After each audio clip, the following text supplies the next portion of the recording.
백신 접종을 하지 않은 설교자도 예배 시간 내내 마스크 착용하라고 권고가 있어서 제가 아직 나이가 60이 안 돼서 아직 접종을 못했습니다. 한 달 동안은 제가 마스크를 낀 채 설교를 해야 돼서 이 발음도 조금 부정하고 그럴지 모르겠습니다. 참고 견디시길 바라고, 오늘 비대면 예배로 영상을 통해서 가정에서 예배드리는 모든 교우도 여러분들의 가정 상황이 좀 좋지 않겠지만 집중하시고 예배하는 모든 순서에 동참해 주셨으면 감사하겠습니다. 우리 다 같이 묵도하심으로써 주일 오전 2부 예배 하나님께 드리겠습니다.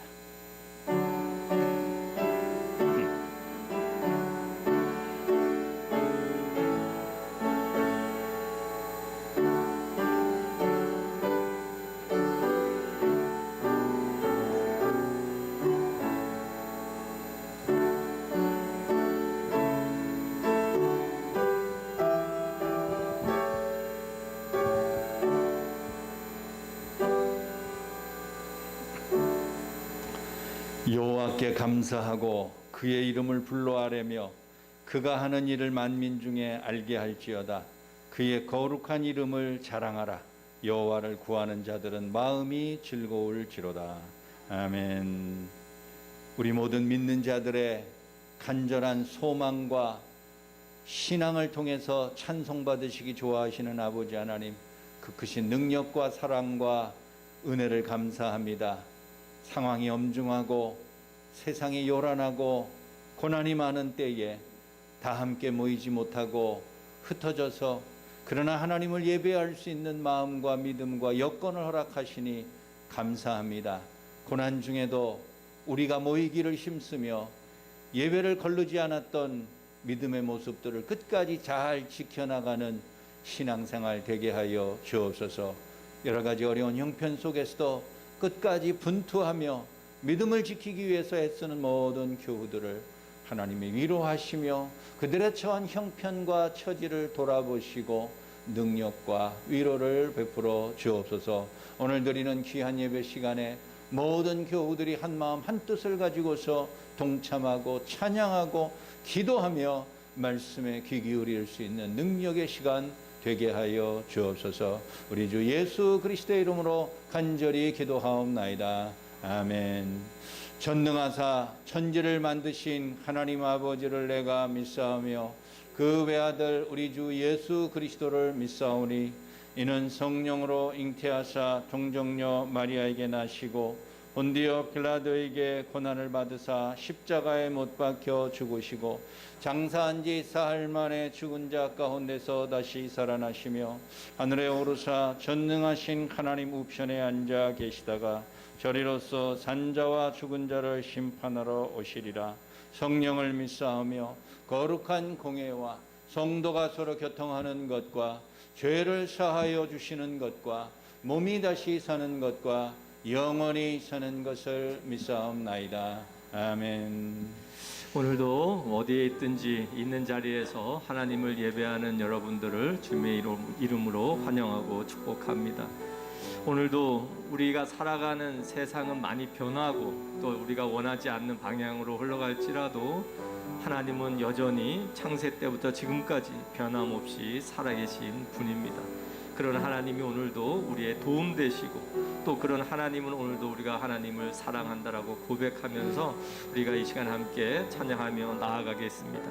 나 무엇과도 주님을 함께 찬양하겠습니다.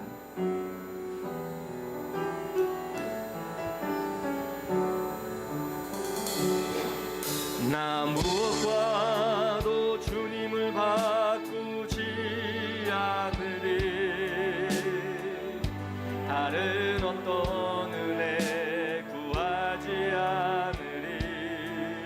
오직 주님만이 내 삶의 도움이시니 주의 얼굴 보기 원합니다. 주님 사랑해요.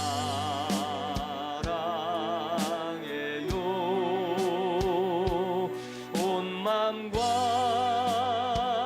정성 다해 하나님을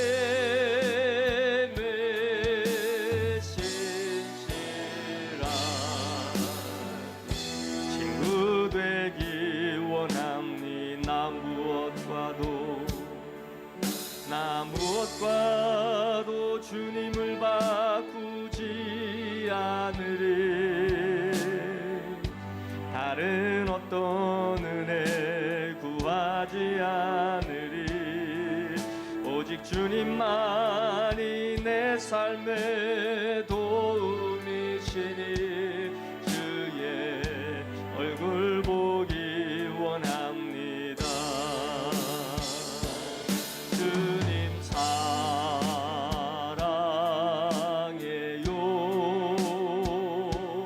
온 맘과 정성 다해 하나님의 신실한 친구 되기 원함. 주님 사랑해요. 주님 사랑해요.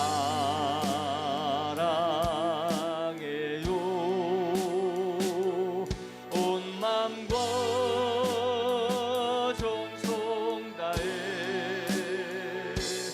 하나님의 신실한 친구 되기 원합니다. 우리가 살아가면서 힘들 때나 지칠 때나 실망할 때나, 그러나 하나님은 언제나 내가 너의 힘이며 또는 내가 너의 방패 되신다라고 말씀합니다. 오늘도 우리의 삶의 모습이 힘들고 어렵지만 우리의 힘이 되시는 하나님을 고백하면서 우리 이 시간 주님만이 찬양하겠습니다. 나 약해 있을 때에도, 나 약해 있을 때에도 주님은 함께 계시고, 나 소망 잃을 때에도 주님은 내게 오시네. 나 시험 당할 때에도 주님이 지켜주시고, 나 실망 당할 때에도 주님이 위로하시네.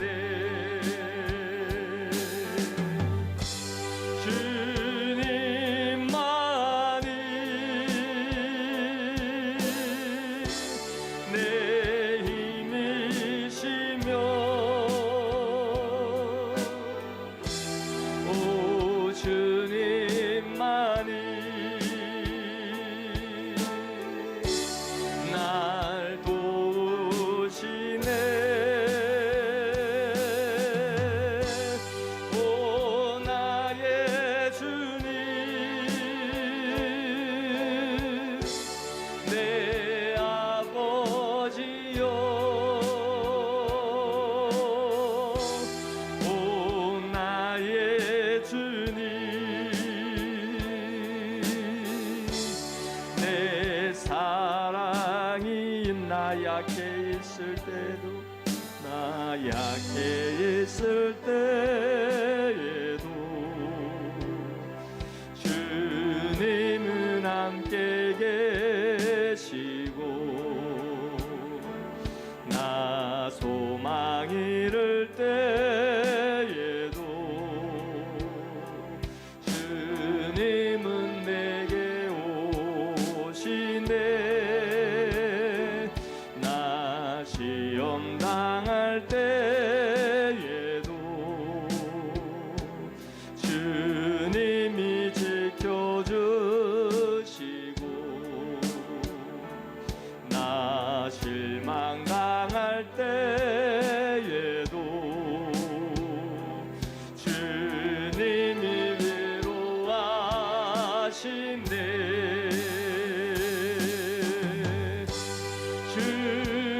주님만이 내 힘이시며, 오 주님만이 날 도우시네. 오 나의 주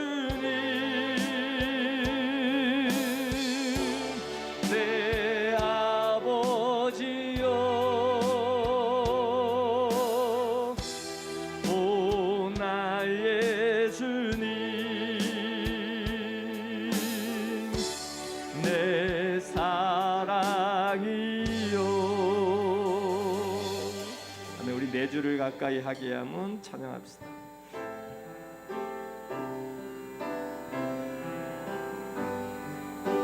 내 주를 가까이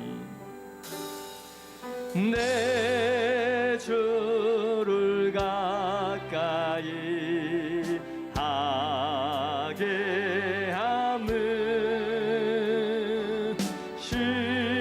십자가 짐 같은 고생이나 내 일생 소원을 늘 찬송하면서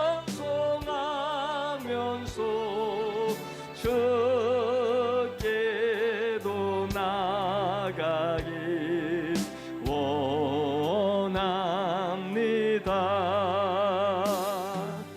내 고생하는 곳 옛 야곱이 돌베개 베고자 갔습니다. 꿈에도 소원을 늘 찬송하면서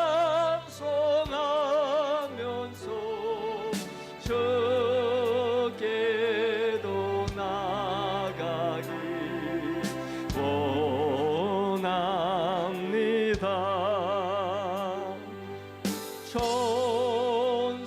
천성에 가는 길 험하여도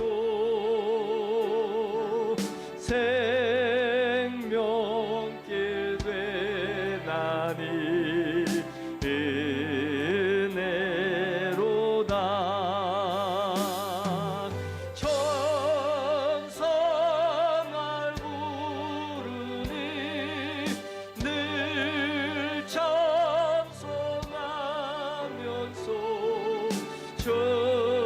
주께로 나가길 원합니다.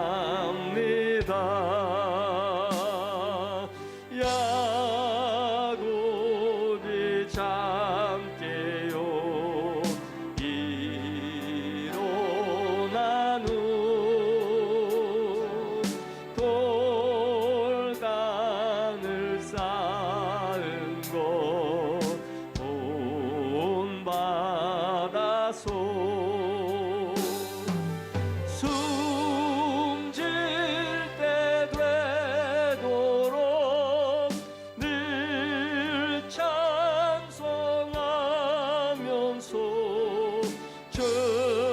주께도 나가길 원합니다.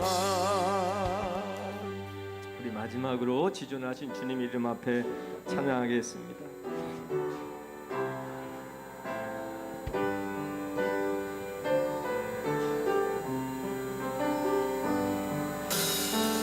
지존하신 주님 이름 앞에 모두 무릎 꿇고 다 경배. 거룩하신 주님 보좌 앞에 엎드려 졸라세.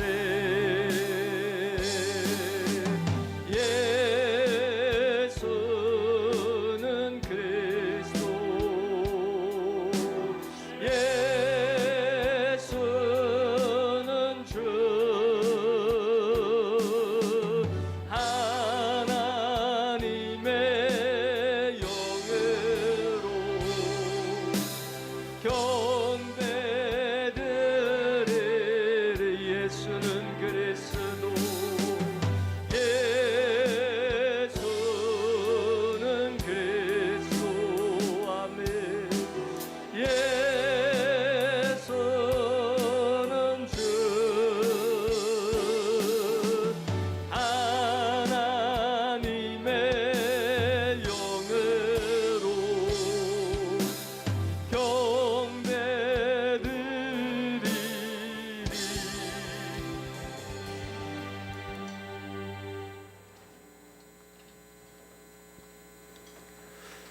영광과 찬송을 받으시기에 합당하신 하나님 아버지, 은혜에 감사를 드립니다. 때를 따라 은혜의 단비를 내려주시고 무더운 날씨와 코로나 바이러스로 인하여 저희의 심령이 지치고 힘이 들지만 이기게 하시고 원근각처에 흩어져 있던 주의 백성들을 부르시어 하나님을 경배케 하시니 무한 감사를 드립니다.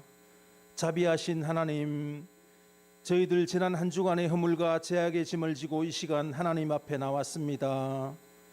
십자가의 보혈을 통하여 저희의 허물과 죄악을 깨끗게 도말하여 주시고 말씀으로 새롭게 변화시켜 주시옵소서. 저희들의 작은 신음소리에도 응답하시는 하나님 아버지, 하나님의 크신 긍휼을 바라보며 회개하오니 부족한 믿음을, 교만한 마음을 하나님 용서하여 주시옵소서. 사랑의 주님, 이 어려운 코로나 시대에 믿음의 백성들이 돌부리에 채어 넘어지지 않도록 붙들어 주시고 힘들어 지치고 어려울수록 소망이 되시는 주님을 바라보며 인내하고 담대하게 어려움들을 극복할 수 있도록 주님 은혜를 더하여 주시옵소서. 오늘도 주님 앞에 겸손히 머리 숙이는 주의 백성들을 기억하시고 각각 간구하는 여러 가지 기도의 제목대로 풍족하게 채워주시길 간절히 기도합니다. 하나님의 섭리 가운데 세우신 새로운 교회를 위하여 기도합니다. 설립 6주년을 통하여 하나님 세우신 교회를 위하여 헌신하는 손길들이 넘쳐나게 하시고 개척의 초심을 잃지 않고 고통당하는 이웃들을 위하여 기도하는 교회가 되게 하여 주시옵소서. 말씀과 진리 안에서 날마다 성장케 하시고 사랑이 넘쳐나는 새로운 공동체가 되게 하여 주시옵소서. 교회 내 여러 기관들 있습니다. 어린이 학교부터 청장년부 찬양대에 이르기까지 각자 받은 은사대로 기쁨으로 봉사하게 하시고 서로 소통하며 배려하여 성장과 성숙이 있는 믿음의 공동체 되게 하여 주시옵소서. 하나님 아버지, 육신의 질병으로 고통당하는 한우들을 기억하여 주시고 말씀을 듣는 중에 치유의 은사가 일어나게 하여 주시옵소서. 저희는 하나님 아버지의 무한한 능력을 믿습니다. 아버지 하나님 함께하여 주시옵소서. 하나님 아버지, 코로나 바이러스로 인하여 세계 여러 나라 민족이 또한 우리나라 백성들이 고통당하며 경제적인 어려움을 당하고 있습니다. 코로나 바이러스는 더욱 창궐하여 기승을 부리고 수도권에는 4단계 거리두기가 발동되어 예배도 비대면으로 주님께 드려지고 있습니다. 아버지 하나님, 많은 자영업자들의 경제적인 고통을 헤아려 주셔서 백신 접종을 통한 코로나 진정세가 있게 하여 주시옵소서. 하나님 아버지, 하루빨리 회복되는 역사가 있게 하여 주시옵소서. 아버지 하나님, 오늘 이 시간도 연약한 마음으로 드리는 예배를 성령께서 인도하여 주시고 모든 성도들이 은혜 받는 거룩한 주일 예배로 주님 영광 받아 주시옵소서. 오늘 이 시간도 말씀 전하시는 목사님 성령의 두루마리를 입혀주시고 강건하게 하시며 상한 마음으로 참여한 심령들이 있다면 아침 이슬 같은 깨끗한 마음으로 변화시켜 주시옵소서. 기쁨이 넘쳐나는 거룩한 주일 예배가 되길 원하오며 감사를 드리며 이 모든 말씀 우리를 권하신 예수님 이름으로 감사기도 드리옵나이다.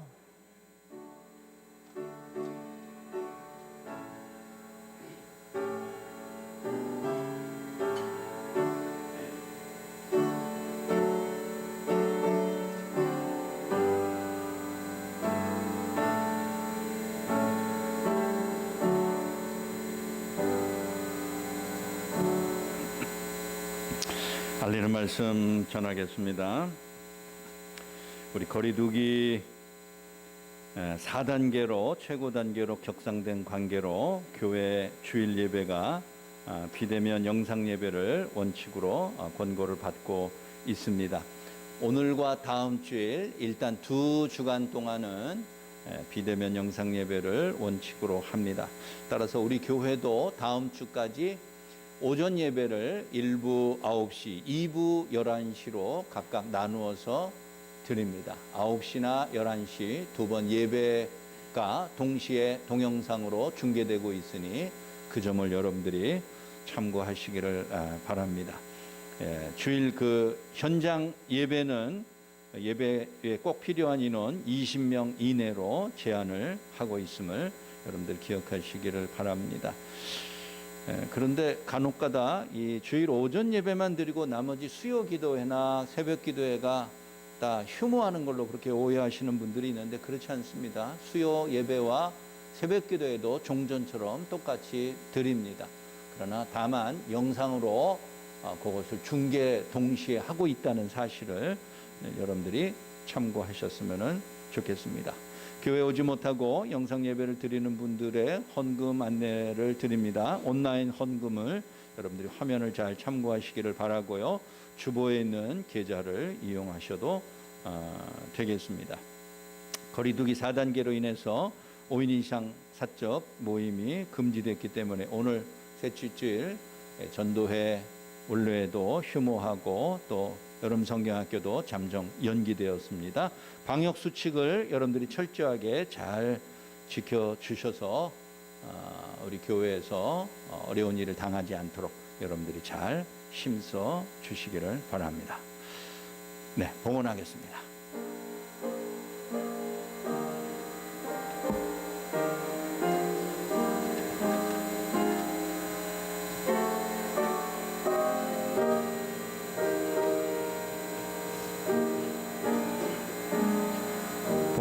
함께 기도드리겠습니다. 살아계신 우리 아버지 하나님, 모든 인간들의 필요를 채우시고 때마다 시마다 공급하여 주셔서 우리로 하여금 이 땅에 죽지 않고 살아갈 수 있도록 은혜 베풀어 주심을 감사합니다.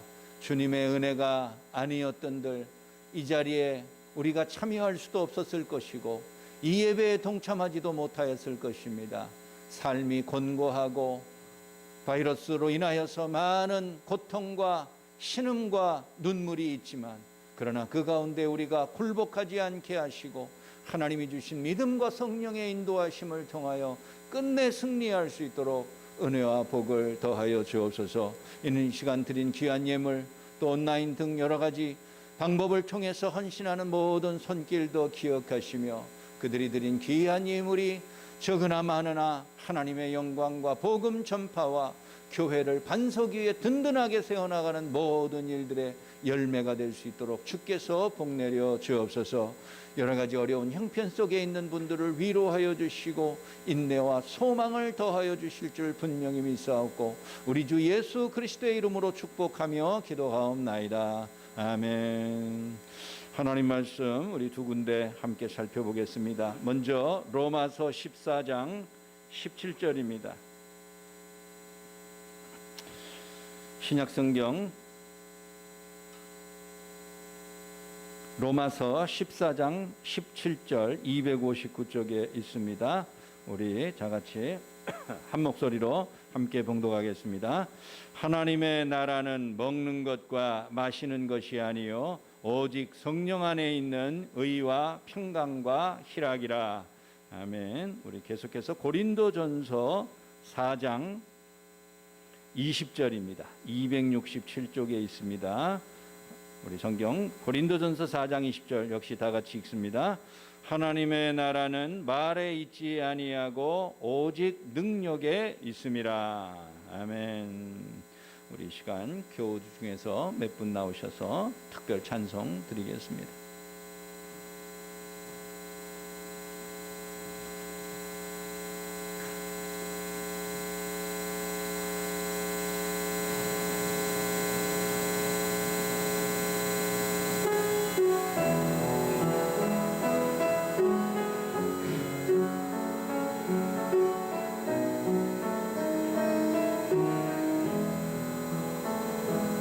날마다 숨쉬는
요즘 더위가 이렇게 기승을 부리고 바람이 없을 때는 정말 우리가 찜통에 갇혀 있는 것 같아요.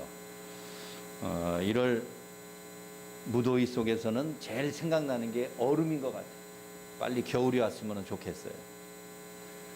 눈과 얼음 속에 사시사철 사는 북극에 사는 사람들은 얼마나 좋을까요?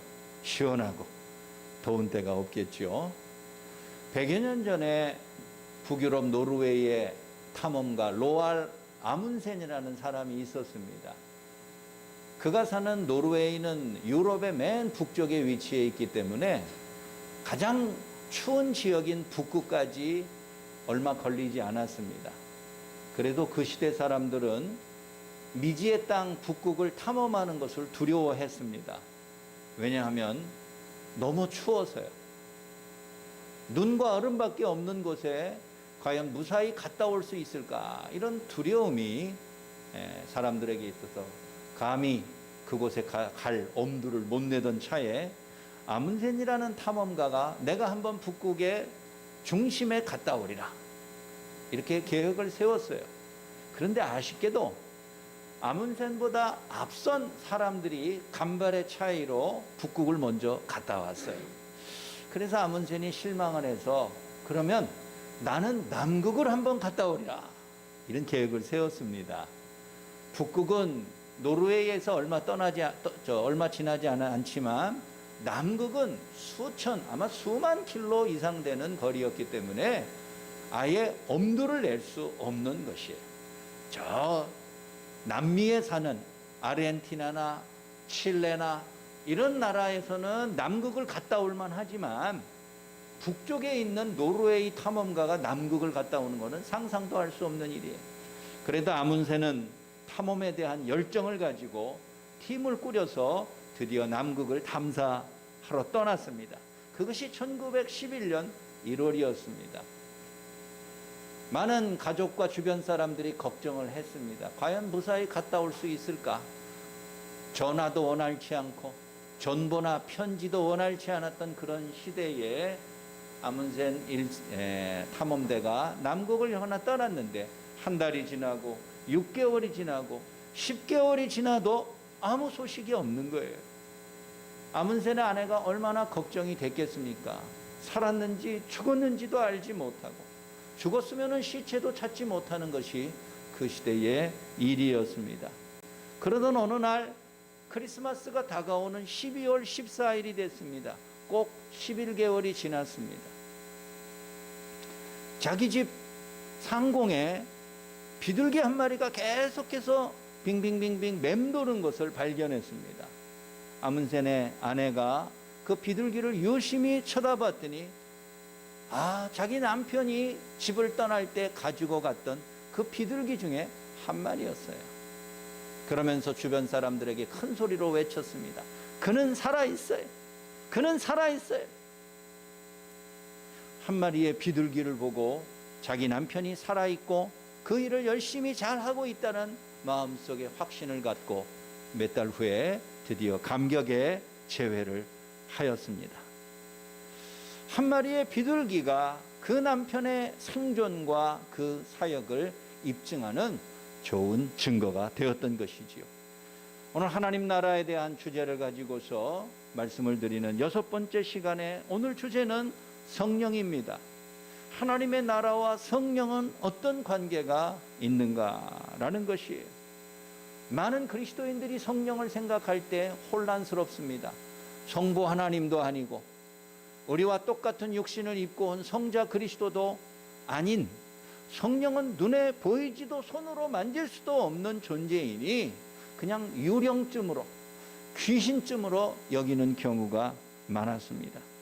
그러나 성령은 즉 하나님의 영이라는 것은 모든 그리스도인들로 하여금 참된 신앙을 고백하게 만들고 나아가서는 하나님의 나라를 완전하게 볼 수 있는 종말의 때까지 우리를 인도하고 우리를 보호해 주는 하나님 자신이라는 거예요.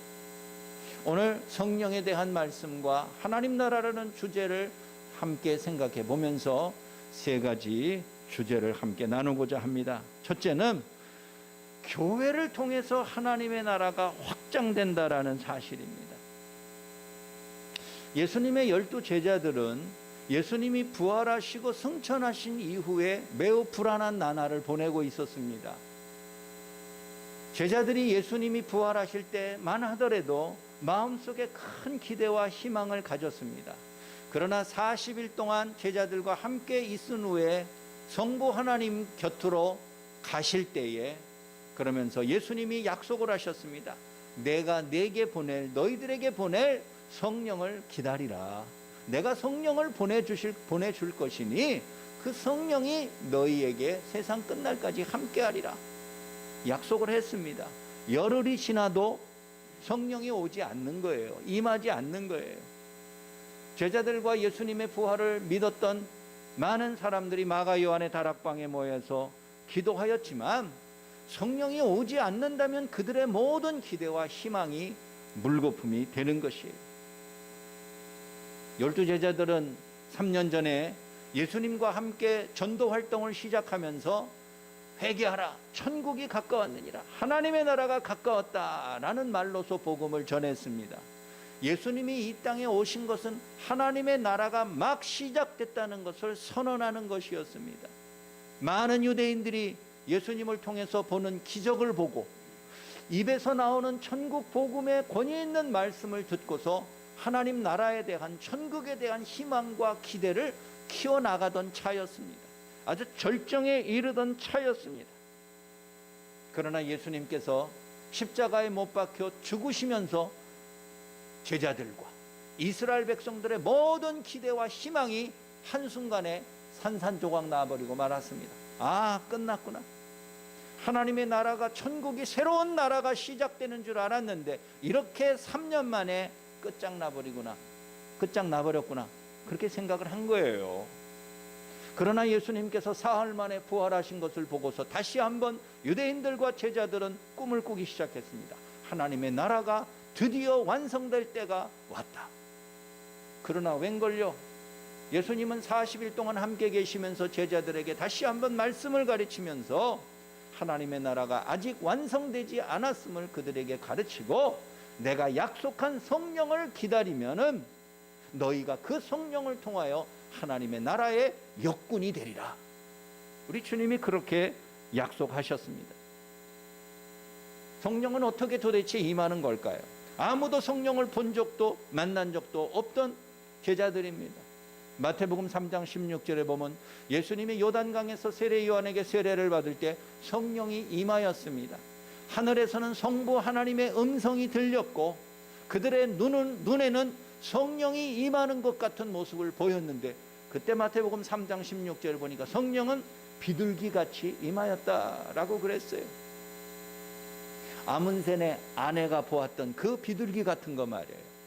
비둘기가 성령은 아니지만 비둘기 같은 형상으로 성령이 임하였음을 누구나 다 확인할 수 있는 것이었어요. 마가 요한의 다락방에는 성령이 임할 때 비둘기로 임한 것은 아니고 불의 혀처럼 보였다. 우리 왜 불이 화염이 막 이렇게 타오르면은 불꽃이 똑같은 모습으로 그대로 있는 게 아니고 커졌다 작아졌다 높았다 낮아졌다 막 왔다 갔다 불꽃이 그러잖아요. 마치 뱀의 혀가 들어갔다 나왔다 날름거리는 것처럼 불의 혀와 같은 모습으로 성령이 임하였다. 성령 받은 제자들이 마음의 감동을 받아 서로 모이기를 힘써서 기도하였어요. 그리고 천국 복음을 증거하기 시작했어요. 그렇게 해서 시작한 것이 교회입니다. 그러니 교회의 모태는 성령이에요. 제자들이 모여가지고 으쌰으쌰 논의해가지고 우리가 이제부터 교회라는 조직과 제도를 만들자 그렇게 해가지고 교회가 시작된 것이 아닙니다. 성령을 받은 사람들이 마음속에 감동을 받아서 전도하기를 힘쓰며 흩어지면 전도하고 모이면 기도와 예배에 전념하니 자연스럽게 예루살렘 교회가 시작이 된 것이에요. 교회의 출발이 성령이라는 것은 교회의 마지막도 성령이라는 것을 말해주는 것입니다. 출발과 마지막이 성령이면은 그 중간의 모든 과정도 성령이 함께 할 때만이 온전한 교회가 이루어진다는 것을 말해주고 있는 것입니다. 오늘 우리가 읽은 마지막 말씀 고린도전서 4장 20절에 보니까 하나님의 나라는 말에 있지 않고 오직 능력에 있습니다 라고 그랬어요. 이것을 조금 더 쉽게 제가 표현하자면 하나님의 나라는 사람의 말에 있지 아니하고 성령의 능력 안에 있다라는 것이에요.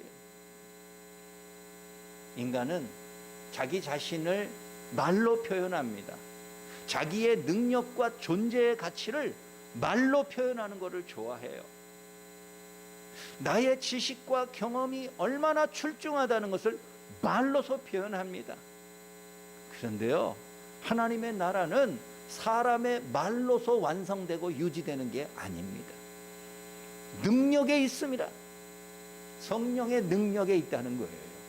인간적인 어떠한 출중한 실력과 자랑거리로 교회가 세워지고 유지되고 발전하고 승리하는 게 아니고 성령으로 시작한 교회는 성령의 능력 안에 있을 때에만이 참된 교회가 된다는 것을 선언하고 있는 것이지요. 사도행전 4장에 보면은 베드로를 비롯한 많은 제자들이 교회를 처음 제도적으로 만들면서 흩어져서 전도하여 많은 부흥의 역사가 있었습니다. 어느 날 베드로가 한 번 전도하면은 5,000명이나 되는 사람들이 회개하고 신자가 되었습니다. 모세의 율법을 목숨처럼 여겼던 율법주의자들과 유대교의 지도자들이 긴장한 것이 당연합니다. 그래서 베드로를 종교 재판식으로 소환을 했어요. 불렀어요. 베드로가 왔어요. 평소 같으면은 베드로를 비롯한 평범한 유대인들은 오금이 저려서 고개도 못 들었을 거예요. 너무 무서워서. 종교 지도자들은 베드로를 불러 모아놓고 사도행전 4장 19절에서 이렇게 협박했습니다. 다시는 나사렛 예수의 이름을 가지고 전도하지 말라는 거예요. 평소 같았으면 베드로는 그대로 따랐을 거예요. 예수님을 3번이나 모른다고 부인하였던 그 연약한 마음에 베드로가 어찌 감히 그 종교의 권위를 무시할 수가 있겠어요. 그런데 놀랍게도 4장 19절에 베드로가 그와 같은 종교 지도자들의 위협에 대하여 이렇게 답변합니다. 하나님 앞에서 너희 말을 듣는 것이 하나님 말씀을 듣는 것보다 더 옳은 일인지 판단해 보라. 이 얼마나 담대한 고백입니까? 예전 같으면 상상할 수 없었던 베드로의 답변입니다. 하나님 앞에서 하나님 말씀을 듣는 것보다 너희 말을 듣는 게 더 옳은 것인지 한번 너희들도 생각해 보라는 거예요. 근데 여기서 참 중요한 말씀은 하나님 앞에서라는 말이에요. 지금 베드로는 하나님 앞에 있는 게 아닙니다. 율법주의자들 앞에 있는 거예요. 공회 앞에 있는 거예요. 무서운 세상의 권력자 앞에 지금 와 있는 거예요. 그러나 베드로의 눈에는 그들이 하나도 무서워 보이질 않습니다. 그리고 오로지 하나님만이 자기에게 가장 큰 능력이요 권세자인 것이 보이는 거예요. 그래서 답변도 그렇게 합니다. 내가 하나님 앞에서 너희 말 듣는 것보다 하나님 말씀 듣는 것이 어떤 것이 옳은지 판단해 보아라. 우리 그리스도인들의 삶은 성령의 능력 안에 있을 때 모든 삶이 하나님 앞에서 이루어지는 삶을 알고 믿는 것입니다. 하나님이 눈에 보이지 않는 곳에는 우리가 무엇인지 마음대로 욕심대로 행해도 되는 것 같지만 우리가 그리스도인이 된 이상, 성령을 통해서 하나님의 자녀가 된 이상 우리는 어딜 가나 동으로 가나 서로 가나 남으로 가나 북으로 가나 교회 안으나 교회 밖이나 우리 모두는 하나님 앞에 사는 사람들이.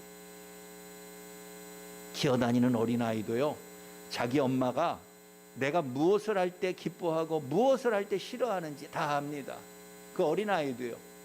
그래서 엄마 앞에서는 엄마가 기뻐할 만한 일을 아이도 하려고 노력을 합니다. 그러나 엄마가 잠시 딴 데 가 있거나 전화 통화를 하거나 그럴 때는 엄마 몰래 어린아이도 자기가 원하는 것을 합니다. 변기에다가 손을 집어넣어서 장난하기도 하고. 그러다가 엄마 앞에 자기가 다시 서 있다는 걸 알면 그 모든 것을 중단하지. 우리 그리스도인들의 많은 실수와 실패와 부끄러움은 내가 하나님 앞에 없다고, 하나님이 내 앞에 안 계시다고 여기기 때문이에요. 우리 모두가 하나님 앞에서 사는 진정한 믿음의 능력을 믿고 살아갈 때에 우리를 통하여서 하나님이 큰 능력을 행하시고 교회를 통하여서 하나님의 나라는 끝까지 이어지고 부흥 발전하게 될 줄 믿으시기 바랍니다. 그렇습니다. 교회를 통해서 하나님의 나라가 점점 확장되어 나가는 거예요. 교회는 성령을 통해서 이루어지는 것이고요. 두 번째, 그러면 성령의 능력을 우리가 어떻게 얻을 수 있는가라는 것입니다.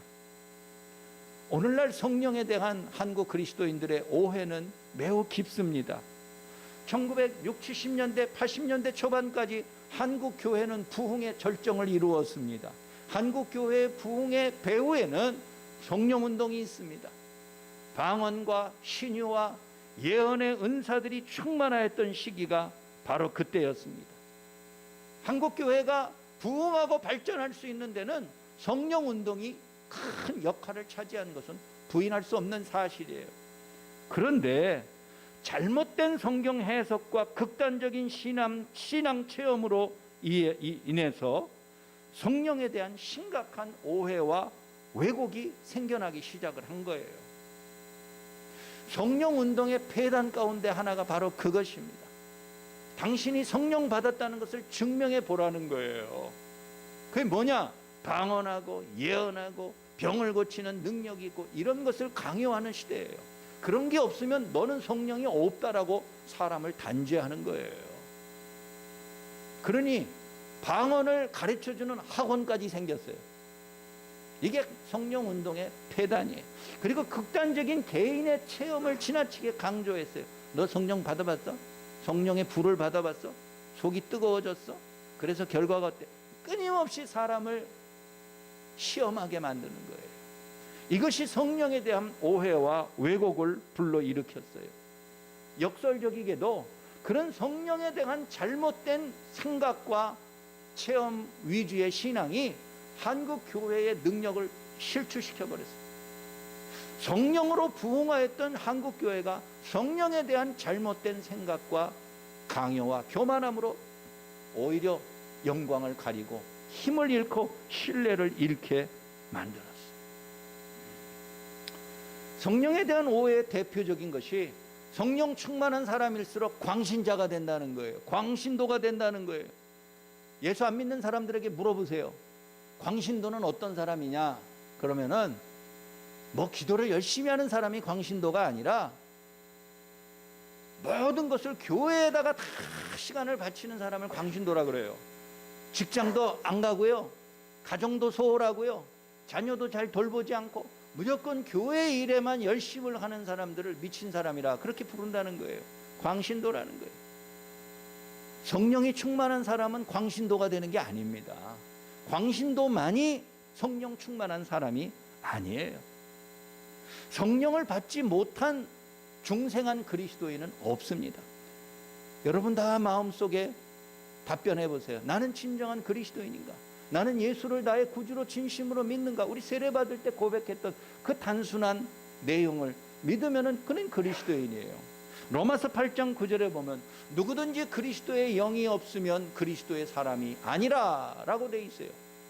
성령이 없으면 그 사람은 신자가 아니다라는 거예요. 그 말을 뒤집어서 보면요, 내가 진실로 신자라고 믿는다면 내 안에 성령이 있음도 믿어야 하는 거예요. 나는 뭐 예수는 분명히 믿기는 믿지만, 그렇게 고백하고 세례는 받았지만 나는 열심히 없고 뭐 잘 모르고 그래서 나는 아직 내 안에 성령이 없는 것 같습니다. 여러분 그건 오해예요. 성령이 없으면 내가 신자가 아니에요. 아무리 부모가 강요하고 선생님이 강요한다고 그래서 내가 믿지도 아니하는 신앙을 억지로 고백하고 세례를 받을 수는 없는 거예요. 내 안에 성령이 있기 때문에 나로 하여금 예수를 그리스도여 하나님의 아들이여 유일한 구세주로 고백하도록 만들어 주신 것이에요. 내가 지식 있고 대단해서 그렇게 고백한 게 아니고 성령이 나를 불쌍히 여기시고 내 안에 역사하게 하여서 내 입을 열어서 예수를 나의 주로 고백하게 만든 거예요. 따라서 내가 진짜 신자라면 남보다 열심은 없을런지 몰라도 내 안에 성령이 있음을 의심해서는 안 되는 것입니다. 문제는 내 안에 있는 성령이 역사하는 것을 못하도록 자꾸 회방하고 내 욕망과 내 오만함이 그것을 자꾸 제한하기 때문에 문제가 되는 거예요. 그러면 어떻게 우리가 성령의 능력을 받을 수 있는가? 40일 동안 금식 기도하면 성령의 능력을 받을 수 있습니까? 연속하여 72시간 산에 가서 기도하고 나무뿌리 뽑히도록 흔들어대면서 기도한다 그래서 성령의 능력을 받을 수 있는 것이 아니에요. 진리의 말씀을 가지고 끊임없이 묵상하며 지속적인 기도 생활을 통할 때 성령의 능력이 내 안에 충만하게 임하게 될 줄 여러분들 꼭 기억하시기 바랍니다. 우리의 지속적이고 꾸준한 믿음의 말씀과 기도의 생활이야말로 성령의 능력을 우리 모두가 회복하는 좋은 방법이 되는 것입니다. 우리 인간들에게는 자꾸 어떤 충격요법을 좋아하게 돼요. 왜 한국 사람들이 특히 그런 것 같아요. 우리 교회 차도가 있죠. 교회 앞에 교회 건너편에 차도에 보면 이렇게 펜스가 있어요. 행인이 함부로 못 나가게 차도로 못 나가게 그 펜스에 가끔 주말이 되면은 현수막이 이게 딱 하나 걸려요. 주말에 걸어야지 단속을 잘 안 하거든요. 그 사람들은 금요일 밤에 현수막을 걸어놓고 일요일 밤에 떼가요. 왜? 월요일 아침 되면은 구청 직원들이 와가지고 또 그것도 다 낫으로 끊어가지고 가니까. 거기 보면은 재미있는 광고들이 많습니다. 8일 안에 3kg 감량, 실패하면 전액 환불, 이런 거 막 써 있어요. 그 8일 만에 3kg 감량할 수 있으면 그거 대단한 거예요. 돈 뭐 얼마인지 모르지만 줄만 해요. 그러면 뭐 한 2주 지나면은 한 5kg 이상 감량하면은 괜찮죠. 짧은 시간 내에 뭔가 착 할 수 있는 거. 남자들은 짧은 시간 내에 근육을 쫙 이렇게 키울 수 있는 거, 이런 거 다 꿈꾸며 살아갑니다. 단기간 내에 무엇인가 이루면은요, 단기간 내에 실패합니다. 대부분 그래요. 건강도 건강할 때 돌봐야 하는 것처럼 성령의 능력도 남이 주목하지 않지만 꾸준히 말씀과 기도의 생활을 지속함으로써 나도 알지 못하게 바람이 어디서 불어 어디로 가는 것처럼 성령이 임하여 우리 안에 충만한 능력과 은혜로 우리에게 역사하게 될 줄 믿으시기 바랍니다. 다시 강조하지만 하나님 나라의 시민으로 사는 새로운 신앙생활은 나의 힘과 지혜가 아닌 성령의 능력으로 살아가는 것입니다. 내가 억지로 내 힘과 능으로 지식으로 경험으로 이루려고 너무 무리하다 보니까 나도 모르게 지쳐 나 자빠지고 실망하고 낙심하게 되는 것입니다. 내 안에 성령이 있는 것인데 내 안에 있는 성령이 역사하도록 회방하지 마세요. 허용하세요. 일하시도록 내버려 두세요.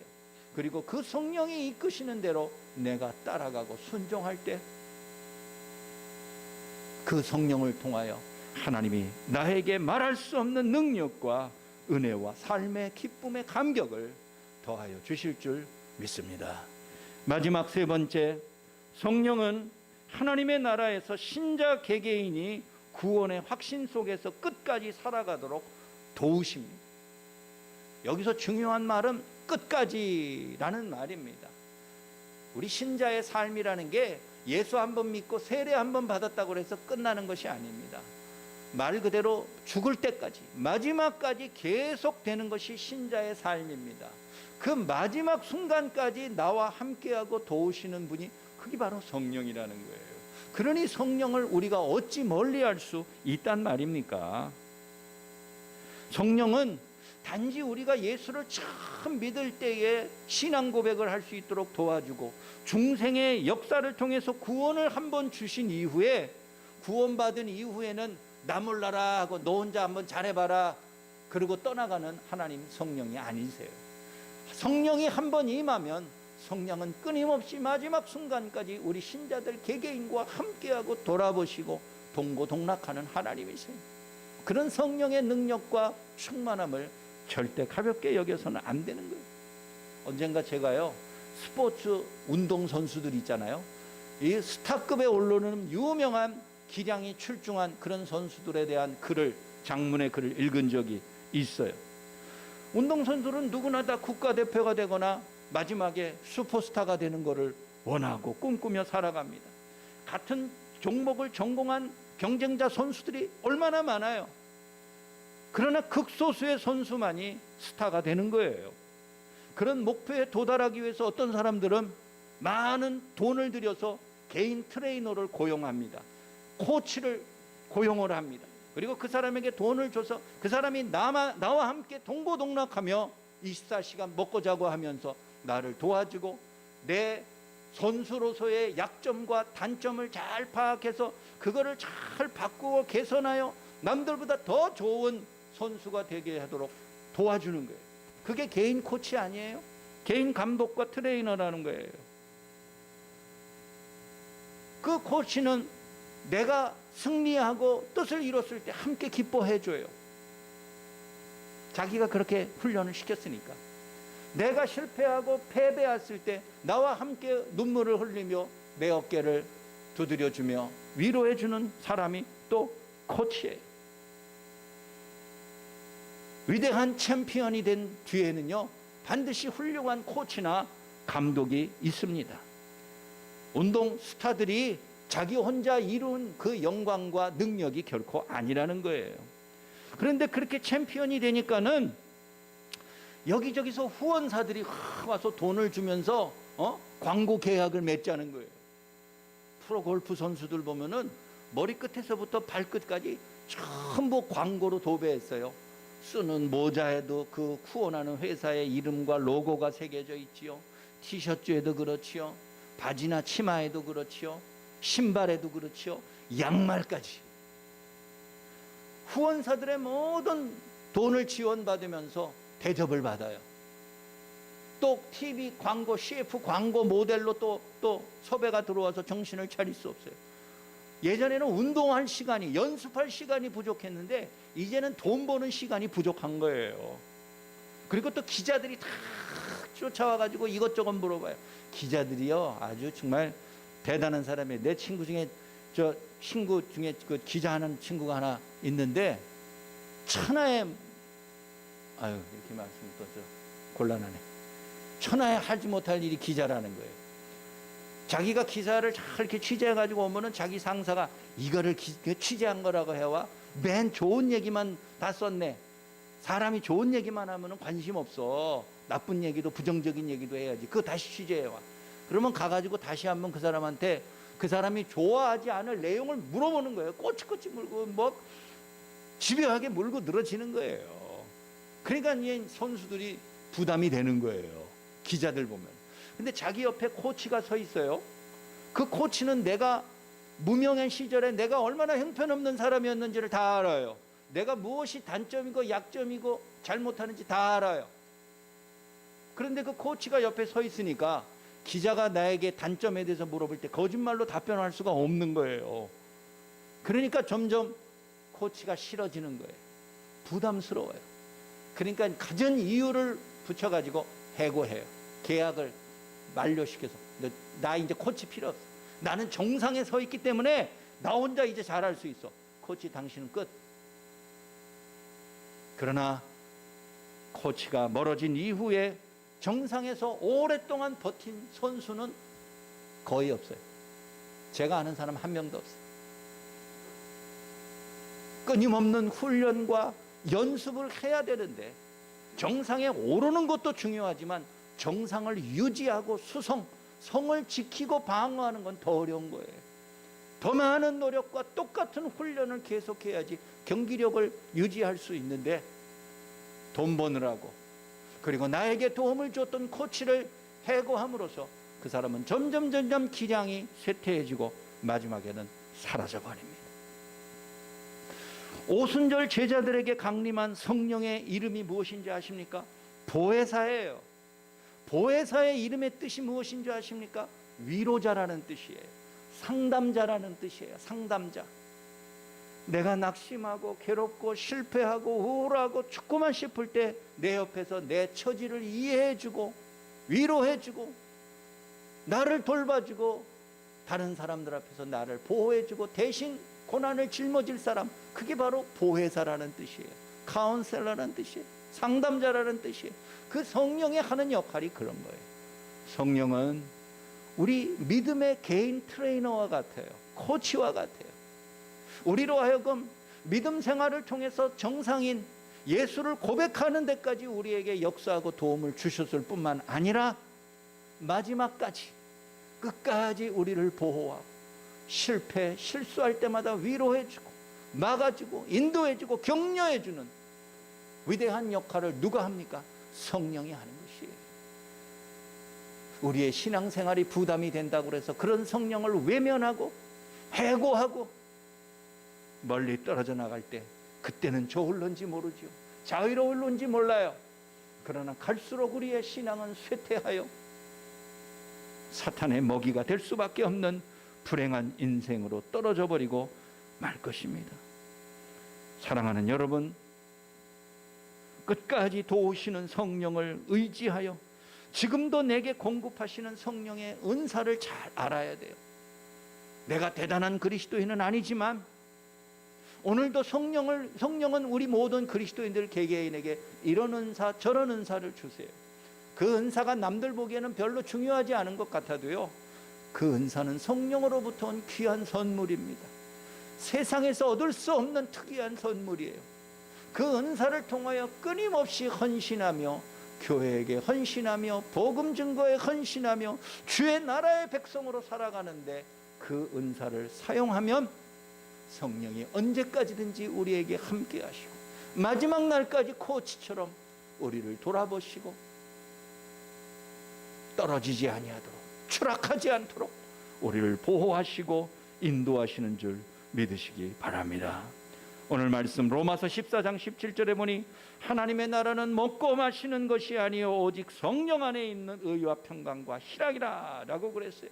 예수 안 믿는 사람들도 먹고 마십니다. 다 먹고 마시는 걸 할 줄 압니다. 그러나 우리 신자들은 그리스도인들은 먹고 마시는 그 정도 수준에 머무르면 안 되는 거예요. 남들도 다 그 정도는 해요. 가르치지 않아도 다 할 수 있는 일이에요. 그러나 우리 신자들은 성령이 우리에게 주신 특별한 은사가 있어요. 선물들이 있어요.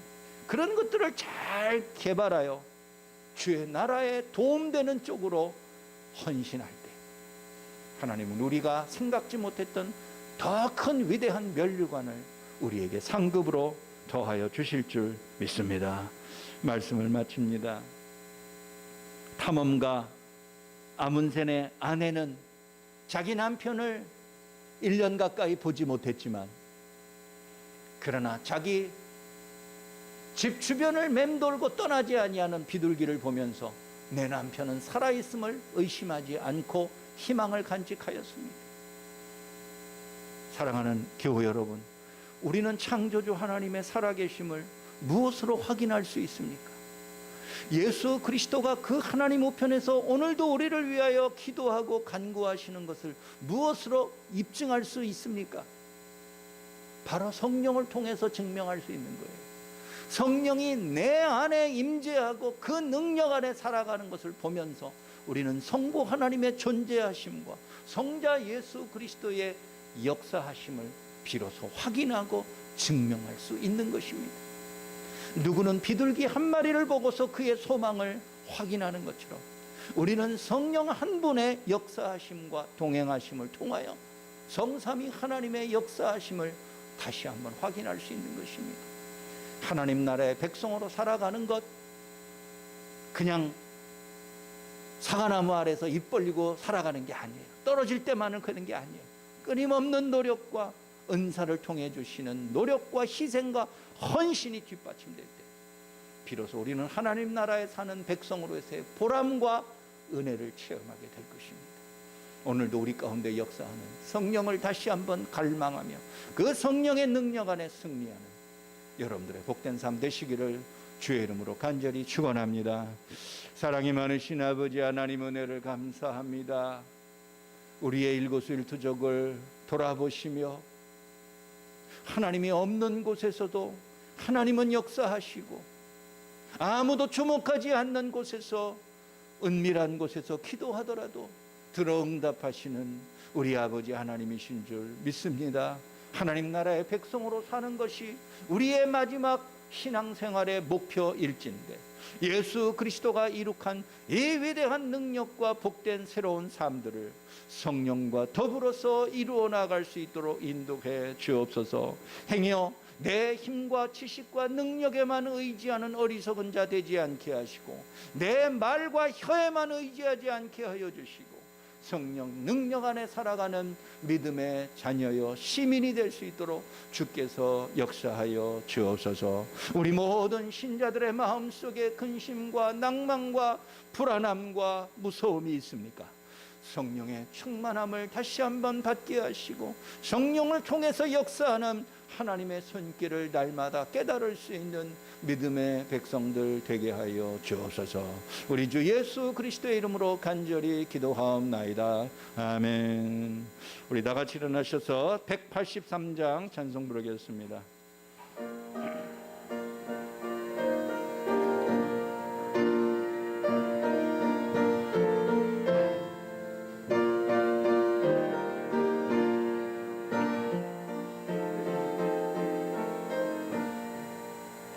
빈들의 마른 불같이 시들은 나의 영혼 주님이 약속한 성령 간절히 기다리네. 그물음의 마른 땅에 단비를 내리시듯 성령의 단비를 부고 새 생명 주옵소서.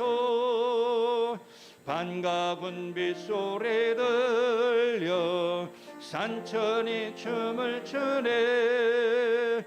봄비로 내리는 성령 내게도 주옵소서.